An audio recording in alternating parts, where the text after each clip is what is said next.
you're going to be with NJ for 3 days. So, remember, do not kiss up, treat him like a normal person, and you'll be fine. And I was like, yeah, one, I love to get to spend 3 days with Michael. Michael is just sitting at a big round table joking with 10 of his friends. Like, he has this like crew of guys that he would ride motorcycles with. And they're all like old friends. And, it's just kind of like walked in, record skip moment, because it's just like Michael looks up and then comes over and he's like, oh, you're Michael, right? The new designer. And I was like, yeah. And we start chatting. And he's like, tell me about that bag. And I was like, oh, it's a prototype bag. I told him the story that I just told you. He laughs. And he was like, I get the first one of everything, right?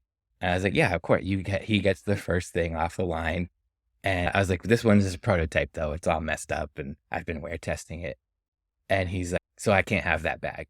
And I was like, no, I'll get you one. I'm trying to remember, treat him like an equal. I was like, I can't, I'm not going to give you this one. It's all messed up. I'll give you like a good one. And he's like, I can't have that bag. And I was like, Mike, like, it's raining. It's got my laptop in it. No, you can't have this bag. And he's like, so you're telling me I can't have the bag with my own name on it? And at that point, I'm kind of committed, right? So I'm like, no, you can't have this one. And he was just like, unbelievable, and walks back to the table. And I was like, oh my God. Having Michael Jordan as a stakeholder, designing for different brands, and creating iconic products.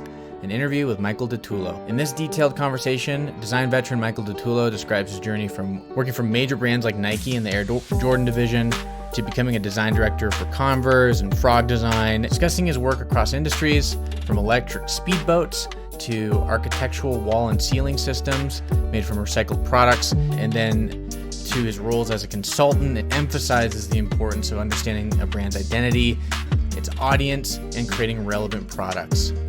He emphasizes the power of careful listening, effective collaboration, and respecting a brand's purpose as the key to being a multidisciplinary, multi-industry designer. He also shares how he relates to clients. This is a big one. He has a great story in here about how he dealt with and was coached to deal with Michael Jordan, and also helping the clients create their desired products. But I'll leave it to Michael to tell those stories. Without further ado, let's welcome Michael onto the show.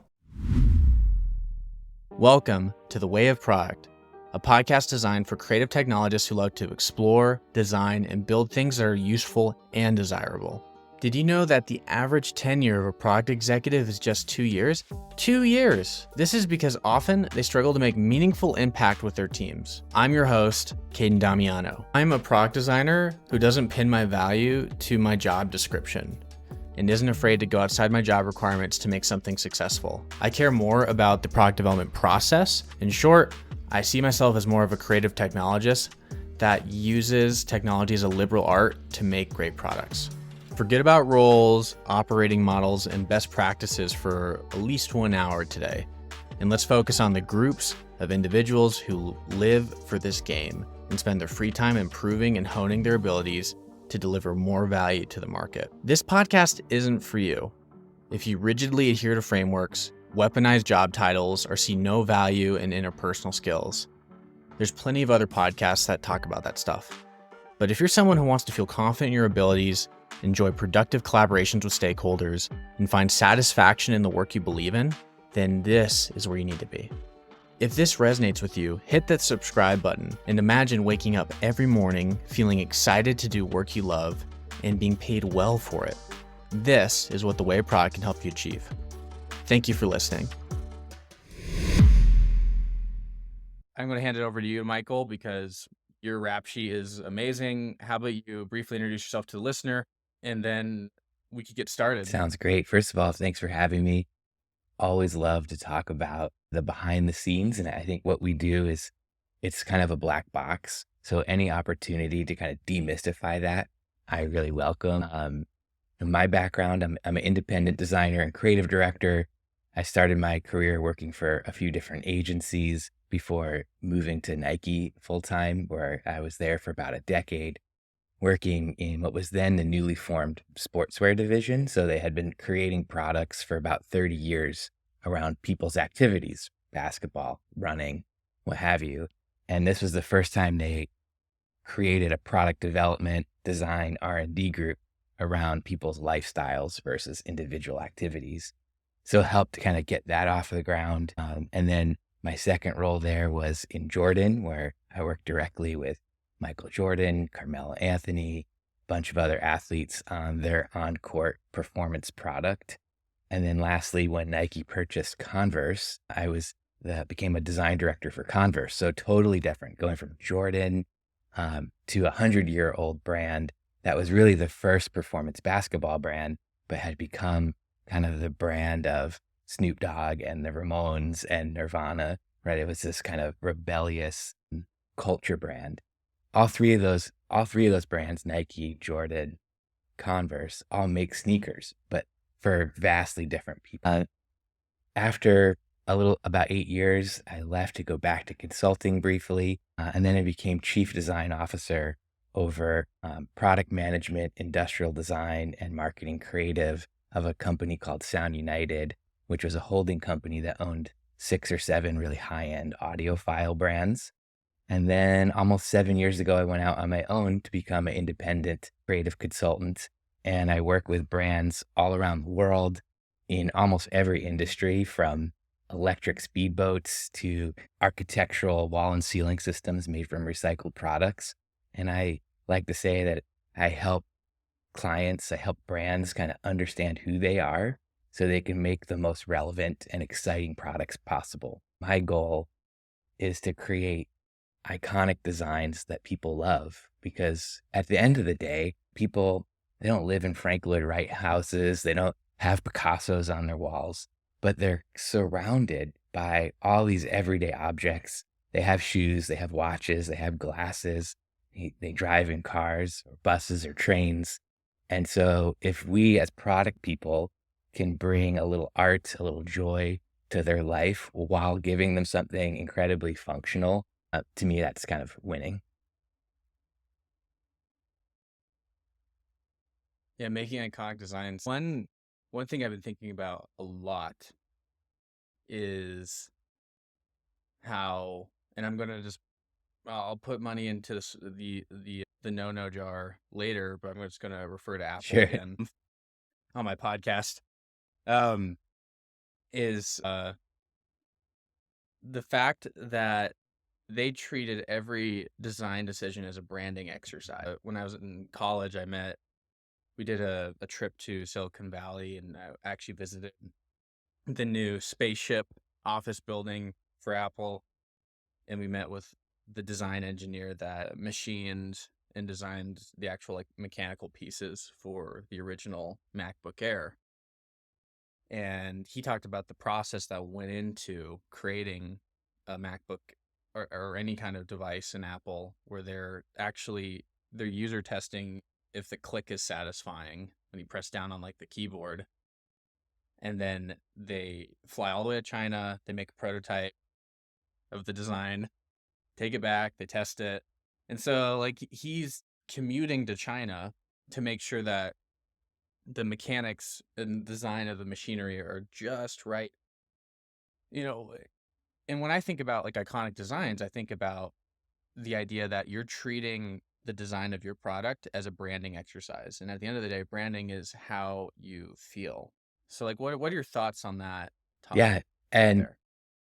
I think, just to get back to the Apple example really quick, what I think everyone gets wrong about Apple, and this is really important, what everyone gets wrong about Apple is they copy the aesthetic. The aesthetic is not about a box with rounded corners. What makes Apple kind of iconic and so masterful in design is the processes and the amount of care, which your story just highlighted, the amount of care that goes into everything. And so you remove the aesthetic, right? Because every brand is different. And so if you just imitate Apple's aesthetic, all you're doing is kind of amplifying their voice. You have to find your own voice and then execute at that level. And for example, in my work for Kire, which is a brand that makes architectural wall and ceiling systems made from recycled PET, the brand voice we've developed is very playful. It's very fun. It's about when we talk to our end our customer, our client, who is an architect or an interior designer, we talk to them on kind of like a peer-to-peer level versus at like kind of a command voice, which a lot of brands use. And so that um, that brand tone influences everything down to the tape that goes on a box when something is shipped, and the kind of persona of the products, and the creative direction for the product photography is very playful, and the colors we choose is playful. And so it's about having that level of implementation. And I use that example because it's an example of a client where, as a creative, outside creative consulting, I'm integrated at every level, from working kind of with the product team to establish what is it we're going to make from very, very early stages, down to what's the subject on an email that goes out to architects. And so it's really rare as a consultant that you get that level of kind of eyesight at everything. And I think it makes a huge difference when there's just that attention to detail to every touch point, no matter what it is. Like you're saying with the example, whether it's the click of the key, or zooming out to just the way the website looks and the way product photography looks. And I think that's what people mess up when they look at Apple. I remember, I won't say who it was, but I was talking to a client who wanted to take out the iPad. That was the product brief. And I was like, you can't do it. And he was like, what do you mean we can't do it? I'm like, you can't do it because you're asking the wrong question. It's like you said, instead of taking out a shark, you want to take out one tooth, but there's the whole rest of the shark, and you have to approach it that way. If you're going to take on Apple, you have to think of the whole thing, not just one little corner of it. You have to have an opinion or Yeah. why, right? If you go back to the Simon Sinek Mhm. books about why he thinks Apple did so well, is because people bought it because they identified with the brand identity of the product, and the product made them feel a certain way. I mean, like I got the Remarkable Mhm. tablet, big fan of it. Liked it because whenever I had an iPad, I would just end up watching TV instead of doing any Yeah. productive things on it. And this competes with it. The thing is, it is not competing with Mm-mm. Apple. It has its own voice. It has its own brand identity of, hey, I'm a person that wants to focus on my ideas and process my ideas without carrying around a bunch of physical notebooks.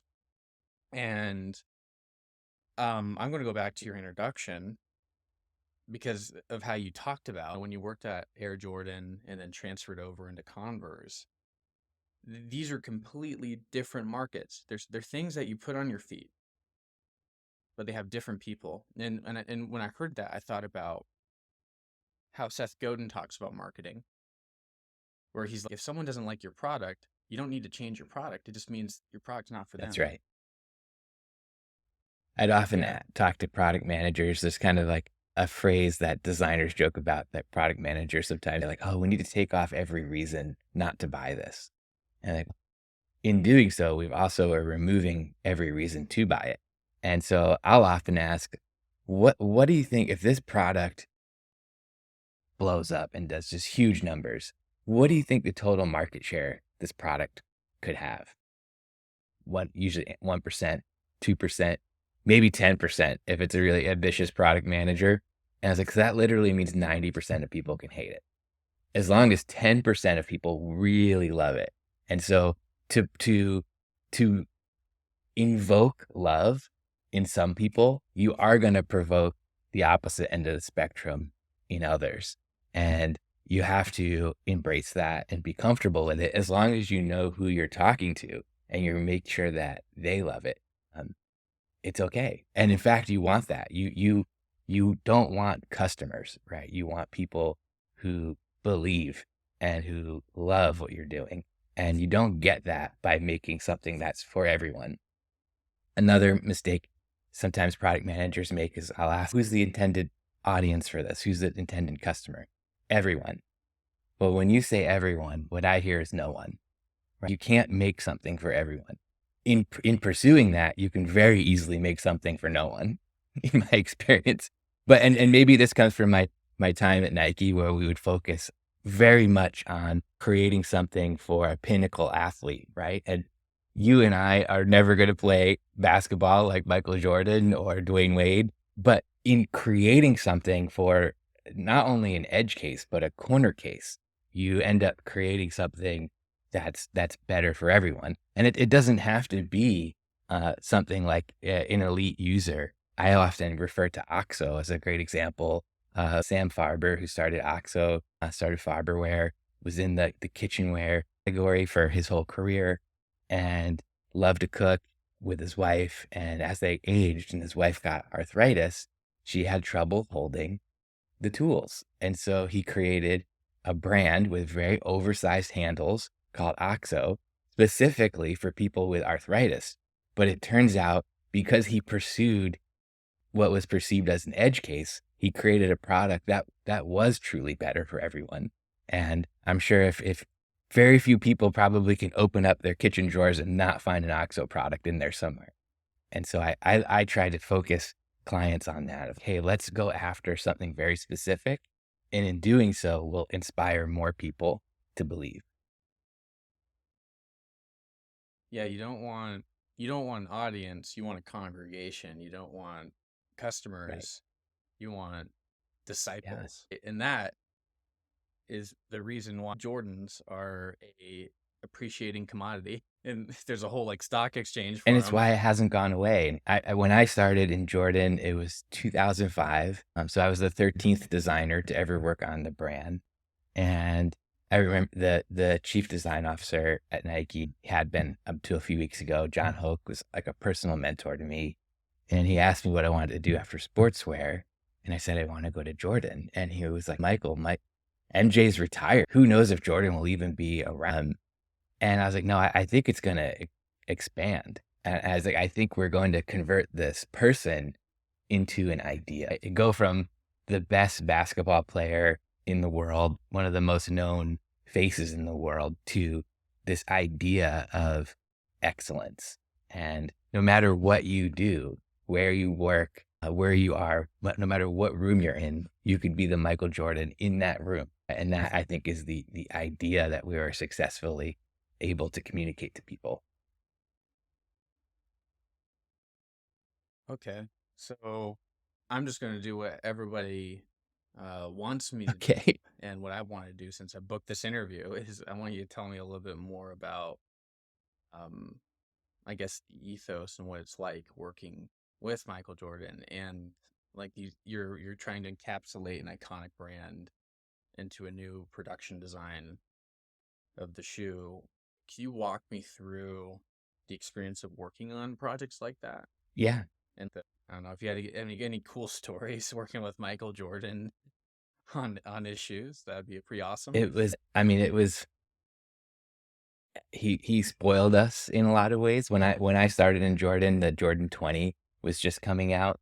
So literally for 20 years, Michael had been working with footwear designers and footwear developers. And so this was someone who was very experienced in the product process. And famously, he worked very closely with the designer Tinker Hatfield on Jordan's 3 through 15, and Tinker would come back and do some other odd ones when he wanted to. He did the 20.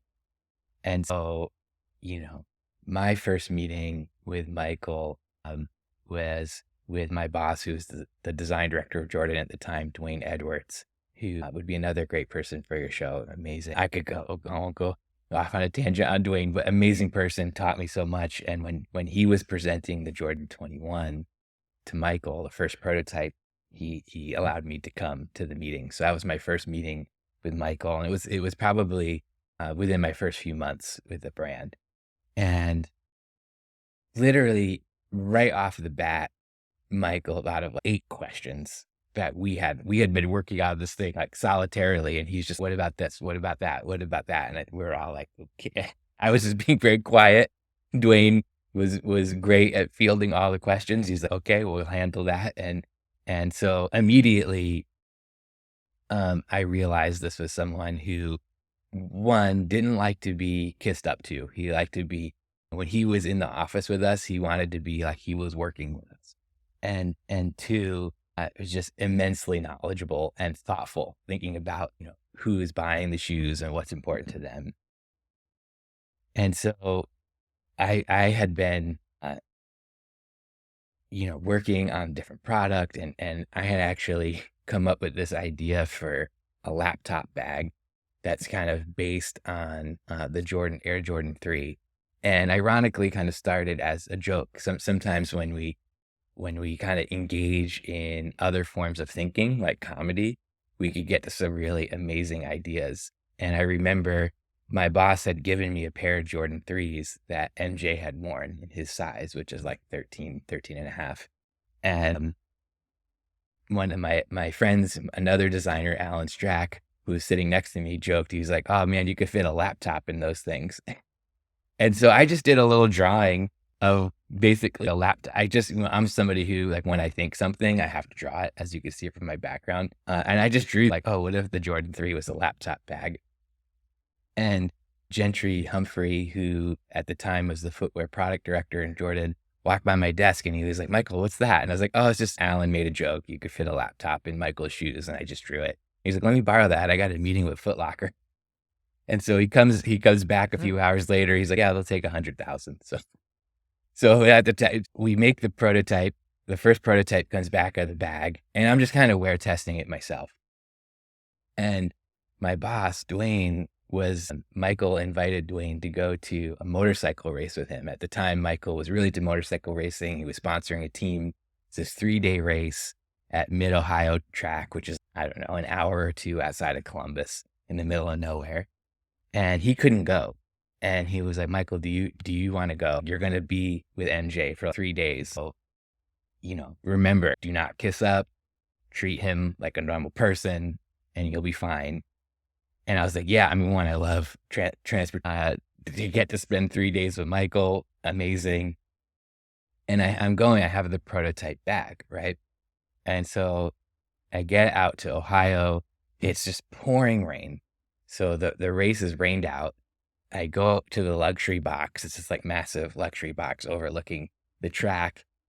And Michael is just sitting at a big round table joking with 10 of his friends. Like, he has this like crew of guys that he would ride motorcycles with. And they're all like old friends.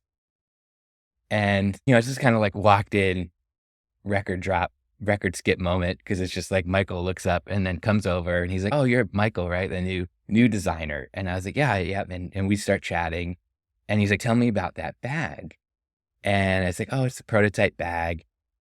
I told him the story that I just told you. He laughs and he was like, "I get the first one of everything, right?" And I was like, "Yeah, of course." He gets the first thing off the line. And I was like, "This one is a prototype though. It's all messed up and I've been wear testing it." And he's like, "So I can't have that bag." And I was like, "No, I'll get you one." I'm trying to remember, treat him like an equal. I was like, I can't, I'm not going to give you this one. It's all messed up. I'll give you like a good one. And he's like, "I can't have that bag." And I was like, "Mike, like, it's raining. It's got my laptop in it. No, you can't have this bag." And he's like, "So you're telling me I can't have the bag with my own name on it?" And at that point, I'm kind of committed, right? So I'm like, "No, he can't have this one."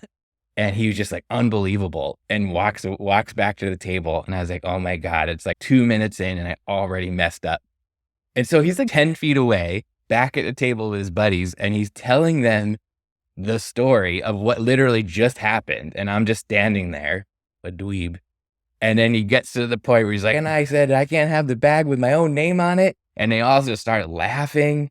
And then he goes, "You get up." And he's like, "Michael, come over here. Look, it's going to be raining all weekend, so you'll be sitting next to me all weekend." And it was like the exact right thing to do. But I didn't. He passed. Yeah. So that whole 3 day, it rained for 3 days.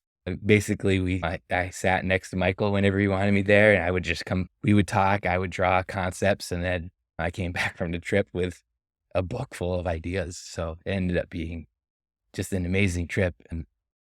But I think I try to think of my clients like that. I try to think of the person I'm designing for that. It's like, how do I connect with them and create things that are maybe like a little bit off what you'd expect, right? Like that laptop bag that started as a joke, and they still bring it back every once in a while into production.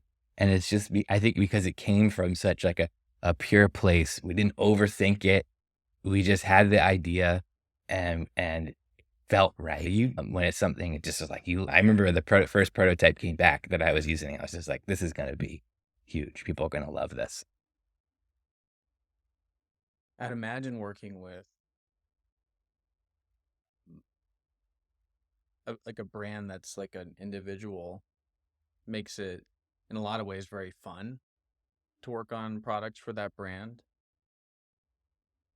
And I'm trying to figure out how you translate that rapport building that you make with Michael to when you're not working with when you're working for a big corporation or something like Yeah. that. I think the other thing about Michael was that he knew he wasn't the customer. Like he always knew who the customer was, and like, oh, we have this kind of like core customer of people that love basketball, but also there's the suburban white kid, and then the growth efforts that we were making in Asia at the time. And like, so I think he was a little bit different in terms of other people I've worked with, in that he was just incredibly kind of business minded and product strategy minded. And so that's the part that I try to port over to clients. And I think where some companies, where some product people get in trouble is when they think they're the customer, they think they're the user. And the second you work for the company, you're not the user. And I remember once I was working on this line of audio um, for Sound United, right? And they have all these like super high end audio brands. Um, but I developed this strategy that there's this white space around kind of like this young college student, maybe skewing a little bit more female, that nobody's talking to, right? And she loves music. She wants to listen to music all the time. And she's just wearing her standard earbuds or whatever. And she's like, could we develop something for her? And so we developed this 3-pack of products with a sub brand.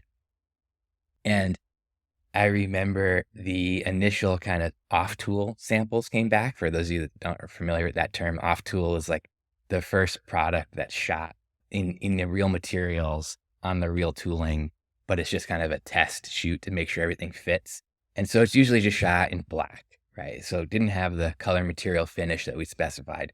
It was just all a triple black. And the CEO, we were reviewing them, and the CEO of the company, Jim, who I love, Jim Minerick, I love Jim. He was like, Mike, I like it better like this. This is just great, all black. And I was like, Jim, I didn't realize you were a 14-year-old girl. And he was like, what? I'm like, this isn't for you. This is not, if you like it, we messed up. You're like a 60-year-old white guy. If you like it, like, we are way off. And so remember, like, the reason why it's not triple black is because it's not for me. It's not for you. It's not about what we like. It's about what she likes. And I think keeping people in that space is just really hard, because we all want to make things that we personally like, of course.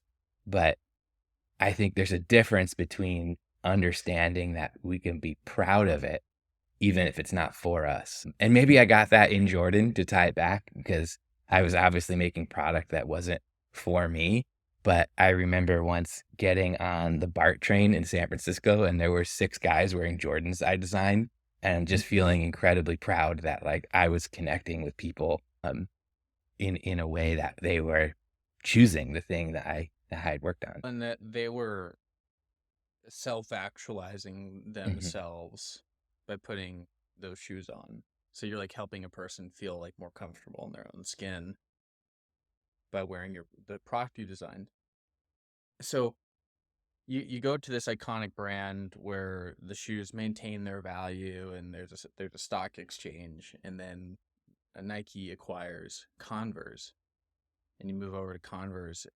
So what lessons served you well working at Jordan, moving over to Converse, and what lessons did you have to unlearn going over to Converse? I think that one was this really exciting transition, because at the time when Nike acquired Converse, Converse was sponsoring Dwayne Wade. And so I was brought in as a design director because they had this kind of like very small performance basketball division, to try to figure out what to do with it. And the truth was, it just wasn't a good fit. And that was really hard for everybody to accept. And I think there was this sense when when Nike purchased Converse, the folks at Converse are like, oh, we're going to become like a mini Nike and they're going to invest in us and we're going to do all this performance product. And it took a few years, to be honest, and some really smart people. Um, Scott Pat, who was the creative director of the whole brand, Michael Spillane, who was the president and CEO of the brand, to realize that like the value of Converse wasn't that it could become a mini Nike. The value of Converse was that they basically produced the Eames chair of footwear, right? Like the Chuck Taylor, this timeless, iconic design that can be worn by anyone. And I remember I used to always show in presentations a picture, black and white photo of a young man who was just wearing like a white Oxford shirt, a pair of jeans, and a pair of white Chuck Taylors, and sitting on the steps to Columbia University. And I would show this in presentations and talks, and I'd ask people, what year was this taken? And you'd get all these different answers. Oh, the 60s, the 80s, yesterday. And then I had to confess, I actually don't know what year it was taken. I found this photo on the internet. Any of those answers can be right. And that's the power of the Chuck Taylor. My 8-year-old nephew could wear a pair of them, and a grandpa could wear a pair, and everyone in between, and everyone could feel cool. And this amazing democratic product that for 50, 60, maybe if you get like a premium pair, $80, everyone can feel cool. It reminds me a little bit of Andy Warhol's quote about Coca-Cola. And he would say what he loved about Coca-Cola is like, there is no better Coca-Cola. It's just, if you're someone who has just very little, enough money for a can of Coke, or you're the Queen of England, you get the same Coke. And I think the Chuck Taylor is a little bit like that too. In a lot of ways, the Chuck Taylor is probably more accessible than the Jordan. Oh yeah. And I love that because I think I have spent 100% of my career. I was going to say most of my career. I'm going to say 100% of my career in software products and digital products. That's just the time I was born in. That's where a lot of the exciting stuff's happening. And most of the marketing and branding as an exercise is pretty bland. And everybody is the user. And you are trying to dominate the world when it comes to Silicon Valley. And I've always kind of felt like most of the marketing is feature marketing, where you're just marketing the features. Look at this and this, and it has these features, and has more features than the other company, therefore you should pay us. Yeah. Or we have the same amount of features, but we're cheaper. And I just don't feel like that level of thoughtfulness is in most digital products. But when you think about ones that have done very well, you've seen that they've treated it as a brand exercise, and that they've really narrowed in on like the customer avatar that they're trying to serve while designing. Yeah, look at a brand like Salesforce, right? Like the way that they kind of have all of these different characters with this kind of like national parks theme. They didn't have to do that, right? Like at the end of the day, like that's not what their product does, but they're able to kind of personify their product in their brand in a way that I think connects with a little bit more deeply. I think they call that design language trailhead, if I remember right. And you can look it up. But I think it's a great example of taking, it's like a back end software product, but taking those kind of like consumer branding kind of approach to what could leave you flat if they didn't do that.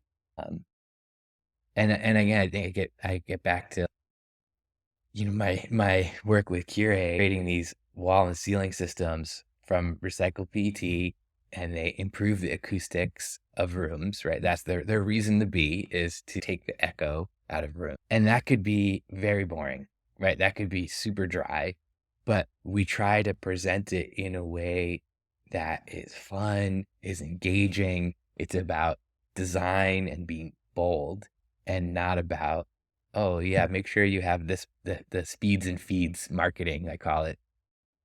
And that doesn't usually connect with people. And again, you get back like Microsoft versus Apple or what have you in those spaces, New Balance versus Nike. I think seeing on the aspiration is what's going to connect with people. And again, not to you said you didn't want to put money in the Apple jar. I'll try not to put too much money in the Nike jar, but even from the naming of the company, right? They didn't call it like Really Good Shoes Inc. They named it after the Greek goddess of victory. And that should tell you something from like the first decisions made at the company of where the core principles were.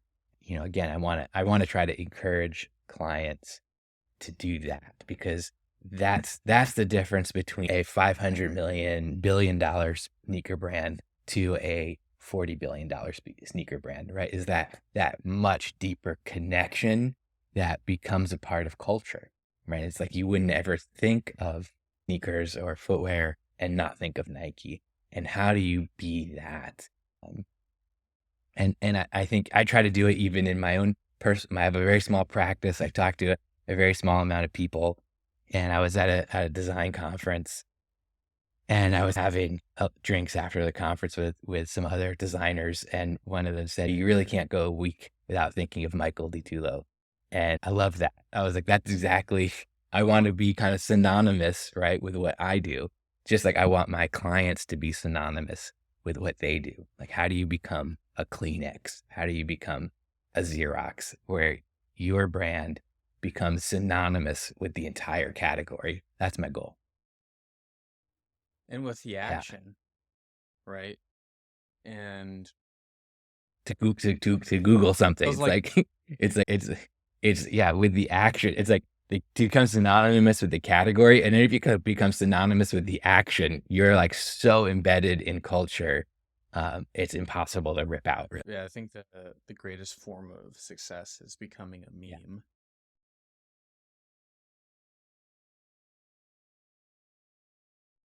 If right, because you have raving fans, because you've served a congregation rather than customer. You've found believers. And I think that's that like the design software Figma did an amazing job at that. You go to their conferences, it's almost like a cult. And I feel like my podcast journey is coming full circle, because a lot of the questions I asked when I first started is I had this hypothesis that the ultimate job security is finding your own personal style. And I'm asking guests, like, how do you develop your style? And like and I'm in the software world, so no one can really answer that question well. But the conclusion that I felt, and just hearing you reaffirm it, makes me feel like I wasn't asking a dumb question for 5 years. No. It was is the fact that you brand is how people feel when they hear your name. It's your name or the company. And so when you want something solved, my goal is Caden Damiano's. I want people to be like, I need to hire a designer I need to figure out how to bring Caden on to this project. Or Michael, I need to bring Michael in to consult. Like, I don't need a design consultant. I need Michael. And understanding that even in like your personal career, you have a brand. And if you don't try to influence what people think that brand is, they will do the branding for you. That's branding right. always happens. If you don't do it, someone else is going to do it for you. That's 100% right. And I always tell the young designers that I mentor, and I do a little bit of teaching, I always tell my students, your most important asset is your personal definition of yourself. And if you don't take the time to write it down, and I write it down every time I get a new notebook, I write it down in the first page of my notebook and I refine it a little bit. But if you don't take the time to write it down for yourself, someone else will write it for you, right? And that is how people get pigeonholed. And when I was in consulting early in my career, and I decided I wanted to not only go into footwear, but go to Nike, people are like, you'll never be able to go straight to Nike. And I was like, yeah, I can do it. And I went straight to Nike. And then when I was going to leave Nike, I was at Nike for almost 8 years. I wanted to go back to kind of designing different products, and I wanted to go back to take what I learned in corporate and go back to consulting. And so I applied for a job as creative director at Frog Design in San Francisco. For those of you who don't know, Frog Design designed the original Apple Macintosh, the original Sony Walkman. And people were like, you'll never be able to leave Nike and then become creative director at Frog. I went on an interview and had a job offer that day. It's just like, I control the definition of myself, right? And I remember when I walked into that interview, I had brought a bunch of physical products. I didn't have any presentation. I was like, I'm going to do this totally differently. I just brought products that I worked on. And I told my interviewers, pick a product and I'll tell you the story of the product. You control the interview. And because I wanted them coming in as a creative director, I wanted to show them that I could think on my feet, that I could tell a story. I could articulate the whys of the decisions of a design. One of the other creative directors came in and said, "Oh, a shoe guy." And I was like, "Nope, I'm not a shoe guy. I'm a design leader working for one of the top 5 most recognized brands in the world, creating industry leading product." And I was like, if that's something that Frog's not interested in, let me know. I'll pack all this up. The interview's over. We'll have to waste either of our time. And his eyes just went wide and he's like, I'm so sorry. Please go ahead. Again, my controlling the definition of myself. And I think that's how I've been able to work across all these different industries. When I think of myself, I think of someone who is highly collaborative. I love to work with people. I'm an extrovert. I love to pull your knowledge out of your head because that's where all for me, the seeds are, the interesting things. But I'm also a little bit of a force of nature, right? I'm going to push the project forward. I'm going to push you to be a little bit uncomfortable because that's why you hired me. If I'm not showing you things that make you feel uncomfortable, I feel like you've wasted your money on me. So I have those two things kind of counterbalancing themselves out when I work with clients. And that's not for everybody. That's not for every project.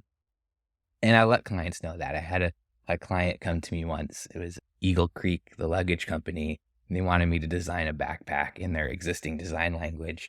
And I was like, I can't do that project. And they're like, why not? And I was like, because I can't do that project better, faster, cheaper than your in-house team or just some young freelancer. That's not a good use of your dollars on my skills. And I was like, but what I would love to do is, you're a 40-year-old adventure brand that mainly is focused on boomers, to be honest. And I'd love to help create a subline, little collection of products that gets after millennials, right? Because millennials are having more money now and are doing some adventure traveling. So let's create a whole line of products instead of this one backpack that is after this other category of people. And they're like, oh, let's think about it. I figure I'll probably never hear from these guys again. They came back 3 months later and they're like, here's the brief for the thing you wanted to do. And I think by being honest with them, being like, hey, I can help you get somebody cheaper for that backpack project if you just are short hands. But, I can't in good conscience take it. I think that helps clients to realize, oh, he's not just here to rack up billable hours. He's here to help us to do something. Wow. That's a new wrinkle in my brain on the topic. And I love a couple of things that I'm taking out of this interview is if, if you could manage a stakeholder, because it sounded to me, it sounded like Michael Jordan was like the product manager in the Yeah, in Jordan some ways, it was like the conversations. ultimate decision maker. Yeah. And all the incentive structures were perfect for him, and he was able to like get his ego out because a success of his shoe meant like what, like a percentage of all sales. And so he's saying, "Oh, I'm not the customer, but I need to make sure that this sells." Yeah, And that's why he's doing it 20 years after his that's career's right. over. And so I'm going to kind of take it back to that. So what do you feel like your confidence in being able to speak to like a Frog executive and say, "Hey, I'm not the shoe guy. We could walk out of here." Do you feel like that confidence came from, "Hey, I talked back to Michael Jordan. Does that play a role in there? And then I guess like how did like working how much did working with Michael Jordan influence how you work stakeholders in a project? And I guess what are some more lessons that you learned from there? Yeah, and I think it had to go back to, I mentioned Tinker Hatfield, who designed Jordan's 3 through 15, and Tinker is trained as an architect. And he told me, and I was lucky enough to spend a lot of time with Tinker, and he told me the first time the Jordan 3 was only like the second or third shoe he ever designed. And the first was like the Air Max 1, so he was starting from a good spot. But he told me he worked with Michael the way an architect would work with a client when they're building a house for them, and just really tried to, again, work collaboratively and pull things out of him.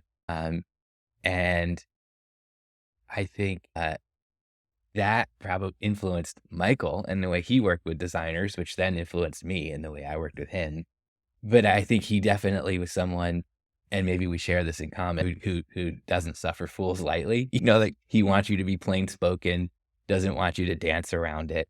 And so I guess that did train me a little bit to be, I wouldn't say I'm overly blunt, but I'm very direct. Like I'll frame it in a way that I think hopefully you can hear it. I'm not just going to be rude or crass, but I'm not going to shy away from telling you the truth.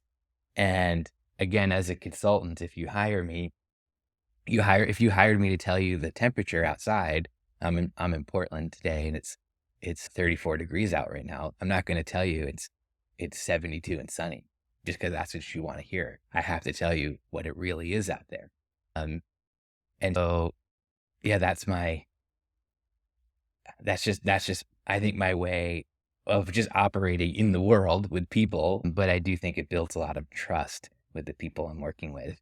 I remember I won't say the brand name, but I was working with this kind of women's performance apparel brand. I won't say anything else to give it away. But they felt they had and it was an old brand, it'd been around for 20, 30 years. And they felt they had a lot of equity in the name. And I was trying to explain to them that people don't know what this brand is. And they're like, no, of course they do. And I'm like, of course you do. You love it. You work there. You should. But we need to get out of your head and into the head of the young woman you're trying to appeal to. They weren't listening to me, and that's okay. I understand. I'm like this white guy consultant coming in from the outside saying nobody knows your brand. And I understand it was a very hard message. And I was like, okay, can we set up some focus groups to talk to women? So we set up focus groups in San Francisco, LA, and San Diego. And so we asked women in their 20s, had they ever heard of this brand before? And no one had heard of this brand. So like the second was like, okay, and I was trying to explain to them, not only had they not heard of this brand, but it just wasn't a good brand to build on name wise. And it's like, okay, you haven't heard of this brand. Knowing that this brand makes products for women, based on the way the name sounds, what do you think they make? And the most common response was feminine hygiene products. And the president of the brand, she was with us at all these focus groups, and it was just a real eye opener. And I just didn't know. And I was like, I know you didn't. That's okay. Like but now that you do know, how are we going to move forward? Because I want you to be successful. You make a great product. Let's figure out a way forward now that we know this.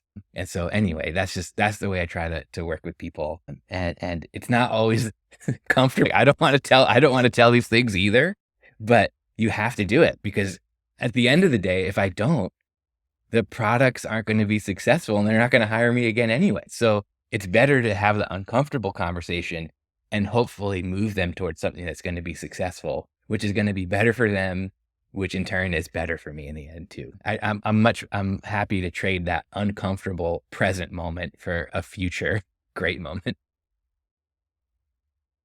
Oh, absolutely. And how did you how did you come to that conclusion that no one knew about the brand? That was I'm a big fan of kind of guerrilla research, and I asked I had a feeling, I had an intuition, and then I started informally asking people, and I started getting this response and I was like, oh man, I think there's like a base level problem over and above because this women's performance apparel brand wanted to get into performance footwear. And I was like, I can't, again, in good conscience, let you invest all this money in performance footwear when you have this base other core issue that's going to prevent it from being successful. Um, and so they had been acquired by a bigger um, running brand that was just more gender neutral. And so I think the right output from that was that basically they absorbed the smaller brand and just took those really great products for women and made them a part of the bigger performance running brand, which was the right move because that brand had very positive brand equity versus trying to convince people to like this awkward sounding name. W- Can you tell me about a time when your instincts were wrong and how you handled that? Yeah, definitely. There were there's times as a designer, as a product person, where you could kind of see the end state, right? Know where something is going. And so I think our natural tendency, or at least mine, is to not only get there, but push beyond it. And I remember when I became chief design officer at Sound United, um, one of the bigger brands that they owned was the 40 plus year old American audio brand named Polk Audio and beautiful heritage of hand making kind of wooden speakers that had really high end sound quality, kind of punched above their price point, basically. Like a really great sound for more expensive than your stuff that you would just typically get at Best Buy, but very approachable, right? So I kind of saw this kind of trend of mid-century modern furniture kind of mainstreaming. You can look at brands, whether it's CB2 or Article or kind of this kind of, again, mid-tier, slightly retro modern furniture coming in. And one of the biggest complaints about big audio speakers is that they're big audio speakers and they're big black boxes that take up room in living rooms. I really pushed hard to create this beautiful AirPlay speaker called the Woodburn. That's like this kind of white oval with a real mahogany top. The UI, instead of being black or silver, was this kind of brushed nickel, kind of champagne metal finish. And, designers loved it. Everybody's like, this thing is amazing. The concept was to be kind of furniture grade electronics and looks great in your living room. Looks really weird in Best Buy though, when it's next to a bunch of black boxes. And it just was just way too much, way too fast. And I remember like the CEO who I mentioned earlier, Jim Minerick, he brought me out to the warehouse and he's like, hey, Michael, you see all those boxes up there? And I was like, yeah. He's like, that's the Woodburn. And so if those don't sell, those are people's Christmas bonuses right there. Like they have to sell. And for me, it was just a really important lesson to be like, okay, like, even though what I saw was correct, what I was doing was way too much, way too fast for the customer, for the brand. And we ended up kind of toning that design language back into something called the Signature Series that was a little bit more rectilinear, still had softer edges, still had kind of warm metallics, but it was just a little bit more acceptable. And that ended up becoming like a massive success for the company. And I always get back to kind of Raymond Loewy's principle of Maya. If you don't know who Raymond Loewy is, he's one of the first industrial designers. I think the only industrial designer ever to be on the cover of Time magazine, and was kind of had his heyday right after World War II but he had this product principle called Maya, which is an acronym for the most advanced yet acceptable solution. And that was a huge Maya lesson for me. Like I had done something that was very advanced and very on trend, but it was too far to be acceptable. And so, it's a lesson that I hope not to learn twice. To just understand, okay, like how far can we really push it and let it still be a successful thing? Wow. Wow.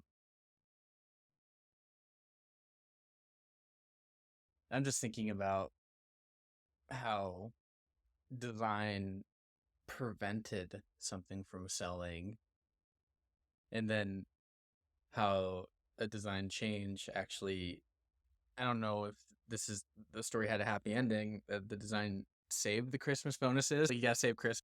This sounds like a like a Hallmark movie or something like that.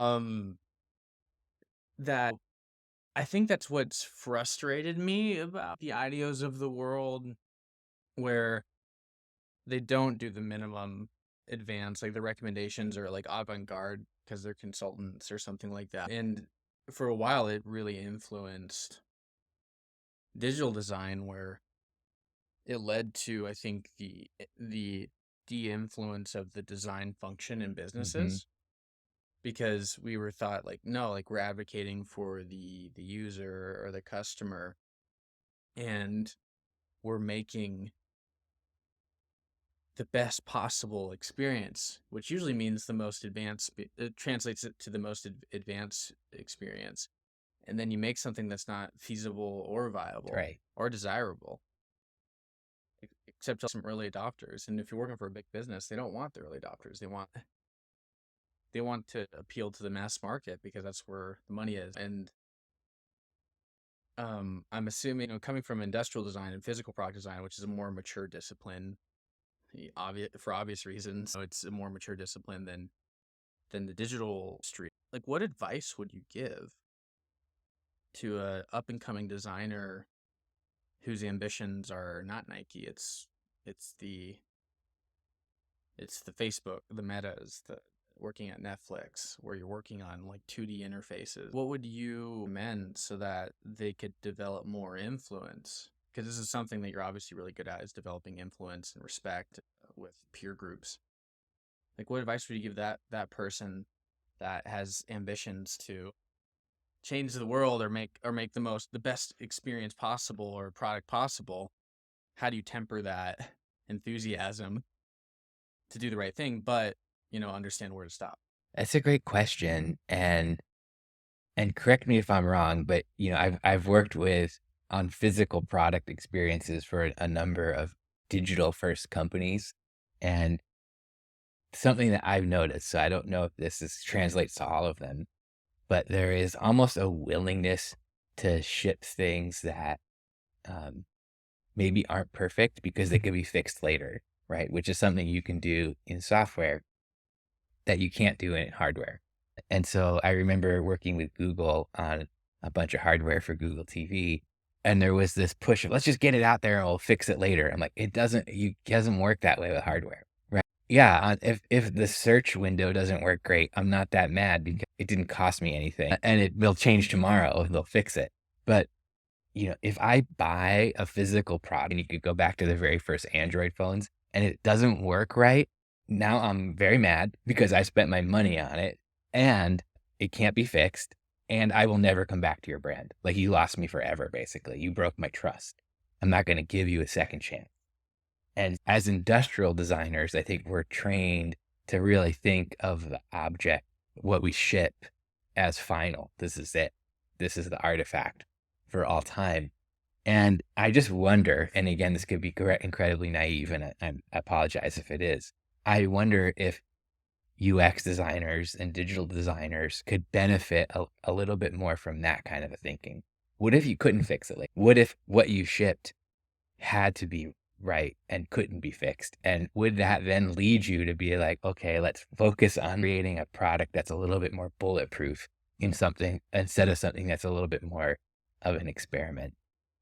And I think because we have these limitations in physical product design of not only the hardware that we ship, but the base components that are sourced, right? You talked about sourcing the keys for the Apple keyboard, right? We're so reliant on a lot of these base elements, not unlike software where you build up kind of the tech deficit of code.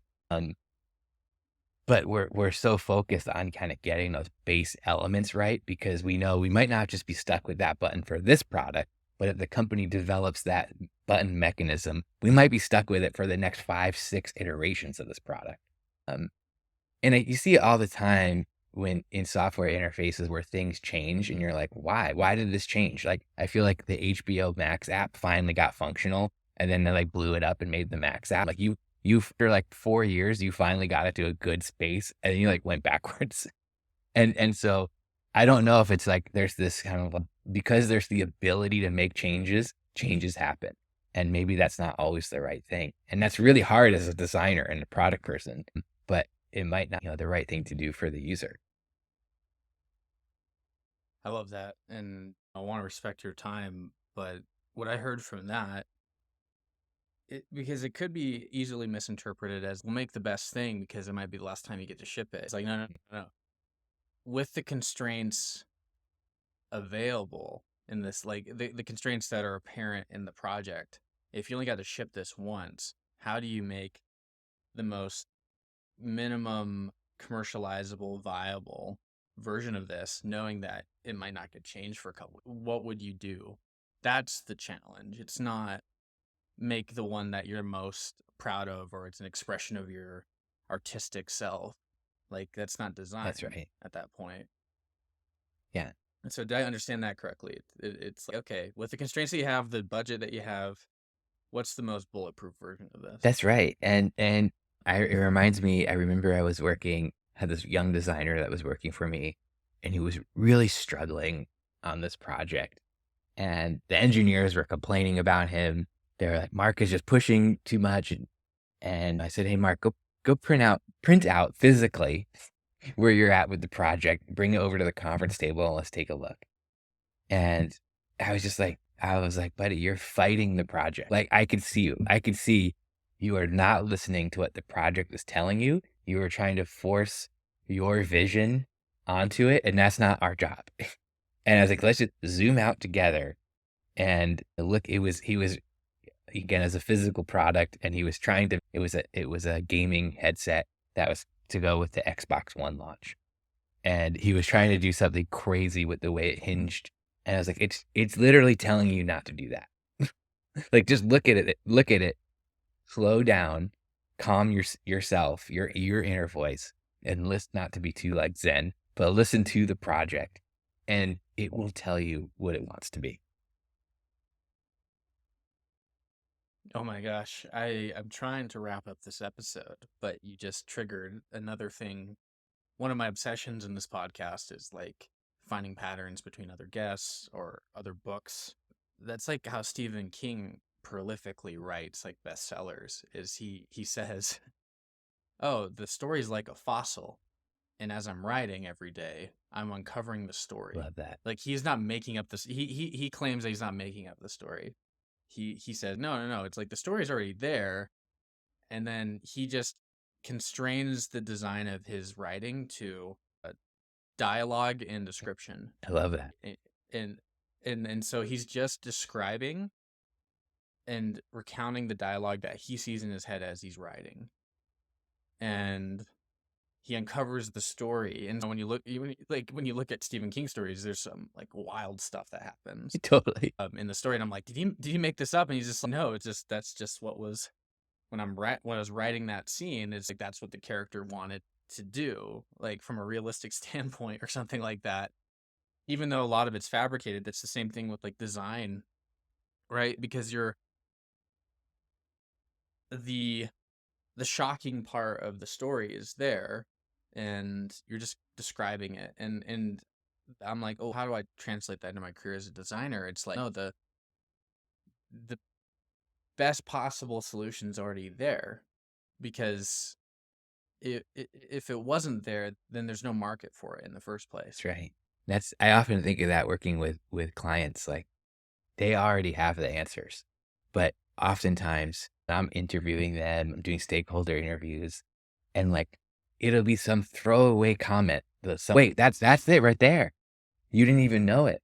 And I love that part of my job of working with different people and showing them like, oh, this little thing you were gonna throw away, that's actually like pure gold.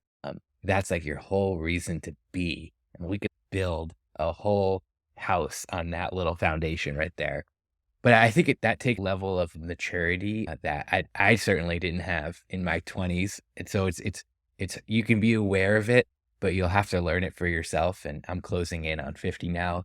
And so it's something that I feel more and more.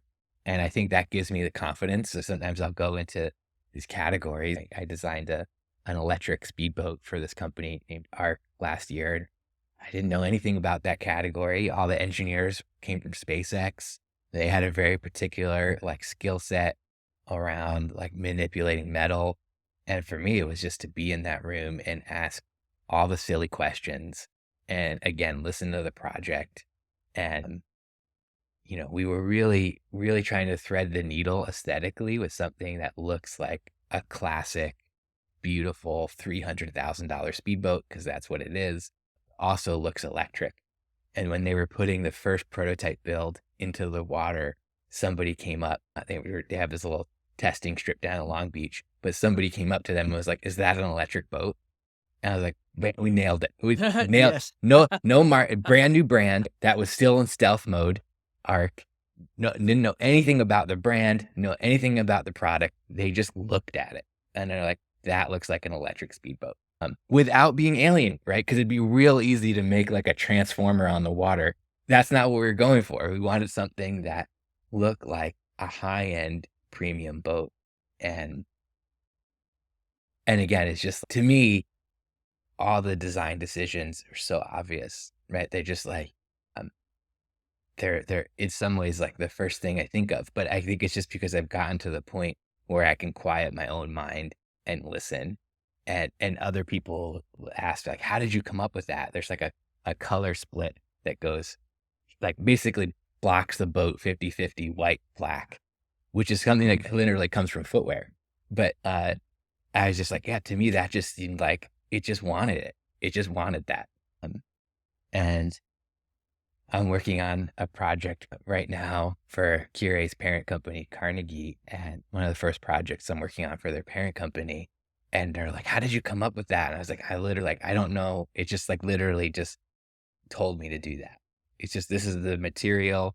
This is the production technique. This is the customer. You just like, draw the Venn diagram and the answer's in the middle. And I know that seems like an unhelpful way maybe to describe it, but it's just getting to that point. It's the building up of all of your experience. And in fact, I often explain intuition as skill multiplied by experience equals intuition. You just get there a lot faster. Yeah. And how do you get the experience? You make a lot of That's for mistakes. sure. Right. A lot of them for Right. sure. And yeah, wow. Wow, that's super cool. Like the idea, I mean, you didn't come up with it. You uncovered it. You uncovered what the right approach was. And that I think that's the power of design, is that a good design practitioner is that they're more like a tailor of a custom suit, right? Where they're measuring the inseam and all the different the chest, everything like that. They're asking questions to the person while they're doing the measurements of, what are you looking for? Like, do you want to go for more regal, which is more like the double-breasted, like British style? Or like you're an expert in style and form and function, and then they're asking the right questions to create perfectly fitted suit that just, and the answer's already there. Like the measurements are there, their brain's right there. You just need to ask them questions to uncover what the desired end result is. And nobody loves a designer more than a designer that, as they talk, you're like, oh, this guy gets it. They're going to do it right. Yeah. They're listening to me. You look at the prototypes. It's like, this designer gets it. That's amazing. And I'll get to something that we're both proud of. Like that's kind of like my promise to everyone I work with. At the end of the day, we will both be proud of this. And that means I will listen to you, but I won't do everything. I will, the solutions I pitch back, it will only be the subset of things that I am also proud of. And I think having, again, that level of integrity, is so important. It also kind of prevents burnout, because if you go too far the other way, you become just an order taker, right? You're like, well, what's even my purpose? I'm not proud of this work. I'm just like cashing a check, and that's not acceptable to me. And so it's just like, how do we get to where the overlap is? And that's where I think kind of the magic is. It can't be all about me, because I'm not buying the product and it's not my brand at the end of the day. And it can't just ever the latest sales report said either. It's just like, how do we get to that overlap. And I think I've been doing this for 25 years now, and which is like somebody said it's a quarter century, which I don't want to even think about. But I think gives me that confidence to be like, we'll get there. We might not be there right now, and that's okay, but we can build and we will get there. Wow, Michael, this has been one of my favorite interviews. I think in a lot of ways you made me fall back in love with the discipline of design. Thank you. As of recording this, I just kind of saw myself going into product executive roles and stuff like that. But you've proven that in the way that the gravitas, the way that you explain your work, that you could continue contributing at a very high level to design well into your career. And I think any designer listening to this episode should know, like, hey, you could keep providing value without giving up the craft at the same time. So, Michael, thank you so much for coming on the show. You have a good one. Thank you.